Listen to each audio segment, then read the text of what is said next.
Hey everyone, back again. Today I want to talk about something, I guess, a little bit different than what we normally find on this channel. And if you're new here, welcome. I explain, or I try to explain, philosophical texts and ideas here in what I think to be a pretty clear way. But today I want to talk about a term that comes out of conspiracy theory research. And the reason I'm talking about this is because this is actually my own kind of field of study. And it dovetails with certainly some ideas within post-structuralist thought, specifically the work of Michel Foucault. And it's a term that I think is pretty interesting, at least in terms of the study of conspiracy theories. And that is conspiracy panics, really developed by a guy named Jack Bratich. But before we jump into that, if you want to follow me, you can do that on Instagram at theory_and_philosophy. If you're listening to this in podcast form, you can find the video on YouTube. If you're listening to this on YouTube, you should be able to find it in podcast form anywhere where you get podcasts, and there shouldn't be any ads there, at least for now. If you want to help me out, like, share, subscribe, leave 5 stars, write reviews. I like to hear from you. If you want to help out monetarily, you can do that with links below, but don't feel obliged. And yeah, so let's talk about conspiracy panics. And in order to talk about conspiracy panics, it is first necessary for us to ask the question, what is a conspiracy theory? Well, that's a very tricky question to answer, because for some scholars in that camp, a conspiracy theory is any explanation of two people working in secrecy to some extent, which is kind of a vague term, like how do you define secrecy? Working in secrecy to enact some goal. So, according to one philosopher in the field, M.R. Extentith, a conspiracy theory could be someone saying, I think my family is throwing me a surprise birthday party because these people are conspiring, they're organizing together to enact some goal for whatever reason. But in day-to-day conversations, we wouldn't really call that a conspiracy theory. It seems as though when we discuss a conspiracy theory, or at least we're talking about conspiracy theories, we're really talking more about like people believing that, aliens run the government, or the moon is a hologram, or whatever. And so it seems like there's something more to the conspiracy theory, at least in how we identify it, than just saying it is an explanation of some plot by two people. It seems as though there are these kind of tacit understandings about what a conspiracy theory must do or must be describing for it to be considered a conspiracy theory. Now, in comes along Jack Bratich.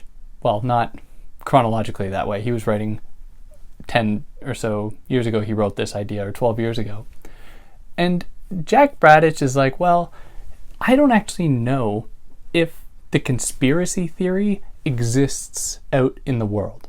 That is, I don't actually know if I can say with definitive, certainty that a certain explanation is a conspiracy theory while another isn't.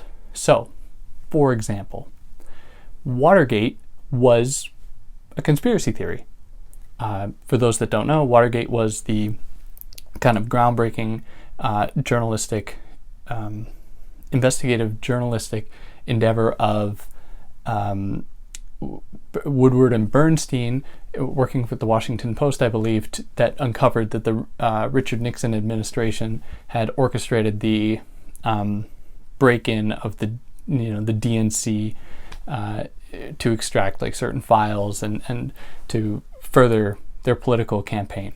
Now that is a conspiracy theory, but we don't really believe it. Like, we don't really call it a conspiracy theory. Or take another example by M.R. Extentith, who says that the official explanation as to what happened following 9/11, that the Taliban orchestrated the attacks on the World Trade Center, is a conspiracy theory. It is the theory of a conspiracy, but we don't call it that. So Jack Bratich questions whether or not a conspiracy theory actually has a kind of tangible existence, or if a conspiracy theory is just a term used to discredit some knowledge as opposed to others. And this is what he calls a conspiracy panic, or just conspiracy panics. And conspiracy panics relates to a broader societal depreciation or lack of appreciation or effort to disavow certain forms of knowledge as opposed to others. Because the distinction between, Woodward and Bernstein uncovering this vast conspiracy in the Nixon administration and someone like David Icke explaining that, the moon is a hologram, their evidential, practices aren't all that different, but one of them was legitimate and the other was not. Now, this isn't to say that these two examples are congruent. Absolutely not. But it does trouble our understanding of the kind of merit behind an official story and one that's just, a conspiracy or conspiracy theory. So Bratich relates this to a broader, as I've kind of already mentioned, a broader appreciation of certain forms of knowledge over others. And such an appreciation could only really come into play in what he borrows from Michel Foucault in a regime of neoliberal governmentality. So neoliberal governmentality is a kind of approach to governance that doesn't put all of the power in a single point, like a sovereign or a king or government, but lets people and institutions regulate themselves. So he uses the example of journalism, where journalism took it upon itself to exercise, that is to kind of cast away or conjure away some forms of knowledge as opposed to others, not because of their, conclusive theoretical epistemic merit, but simply because of the narratives did not abide by an established regimen of truth and power and knowledge. So then what happened, and this was happening about 30 years ago or so, was that these alternative modes of, or these alternative approaches to the acquisition of data and facts and all that took refuge in certain alternative media at the time, like fanzines, for example, the internet, when the internet was first starting, I guess, more like 20 years ago or so. People took up these various different media where there were fewer kind of direct regulations, and there were fewer, kind of imposed restrictions on what forms of knowledge or what forms of truth could be said. Now, with all this being said, this is in no way an effort to legitimize conspiracy theories. They have been historically extremely violent, xenophobic, racist, modes of explanation, and they often do not err on the side of maybe the most stringent, rational, epistemic practices. But a lot of the time, they do speak a certain truth. So in the case of, for example, the treatment of Black Americans by the government, what we see is historically many instances where the government directly acted in such a way as to disenfranchise the Black population. So whether it be, having Nixon on tape trying to get more, incarcerate more Black people for petty drug crimes like marijuana or cocaine, even like pretty petty stuff, but in order to put Black people away for significant amounts of time, or in the case of the Tuskegee experiments, which, if you don't know, was an experiment that I think infected somewhere like 500 Black men with syphilis deliberately, without treating them to see how syphilis went through the human body, how it affected these people who were viewed as being subhuman. So of course these examples begin to foment a kind of distrust in these various institutions. And then when Black people are confronted with things like gerrymandering, which seems to be so systemic and seems to be so orchestrated and calculated, it's hard not to say, like, there are these people in these upper echelons of society that are directly operating to disenfranchise us. It's not some kind of abstract systemic thing. It seems like these people are just directly trying to influence and determine how the black population in the United States is to function, at least according to these various institutions. It doesn't always play out that way, but at least that's how it's trying to be framed.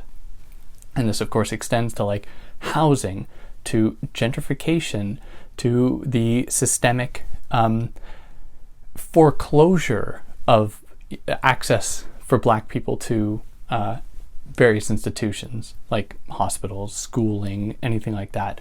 And I'm just using the case of black Americans as one example, but of course different people, different marginalized groups experience this in different ways. The indigenous communities experience this in very different ways, yet similar in some cases. And then within those groups, you have the subgroups of the way that women and children experience these types of kind of hierarchical forms of power. Now, these, of course, will bring up some kind of distrust of power that could very easily manifest itself in the form of conspiracy theories, or at least what we come to observe as conspiracy theories, which then operates as a means to disavow those explanations as being only a conspiracy theory and therefore not being valid. It is, in Bratich's words, the demonstration of a conspiracy panic, where we fear not the possibility of, government control. We fear people providing explanations that do not correspond to our kind of broader epistemic horizons of what constitutes proper knowledge versus improper knowledge. So to just kind of conclude, for Bratich, the conspiracy theory doesn't exist out in the world. The conspiracy theory is tethered to the epistemic conditions that determine what counts as a conspiracy theory and what does not, and therefore what can be disavowed and what shouldn't be disavowed. And to just give like one more example, if we relate the coverage between CNN and Fox News between the years 2019 and 2020, when it was believed that Donald Trump had direct coordination with Russia, although many people in his campaign did, that was, in many cases, a conspiracy theory. It came out to nothing that Donald Trump didn't have that kind of affiliation. And then on the other side of the coin, you have, Fox News people giving conspiracy theories about, this deep state that is secretly running the government, except for the Trump administration. Like they're somehow immune to that. But in any case, what we see then is how one news network calls the other conspiracy theorists and the other calls the other conspiracy theorists. So it doesn't seem to just exist out there. Rather, conspiracy theories exist within a certain socio-political paradigm that determines what can constitute proper or improper knowledge in accordance to whoever is really determining it, calling the shots in that moment. So they are then, in his words, that is, conspiracy theories are for Bratich doorways into political life, essentially. They give us a view as to who gets to determine what is proper and improper knowledge. And that it's pretty brief. There's more to it than that. His book on it is called Conspiracy Panics, which I would recommend. It's pretty interesting. I have some qualms with it, but I'm not getting into that here. If you like what I did, like, share, subscribe. Let me know if I did anything wrong or anything like that. And you can click on one of these sides for some other video. But yeah, take care.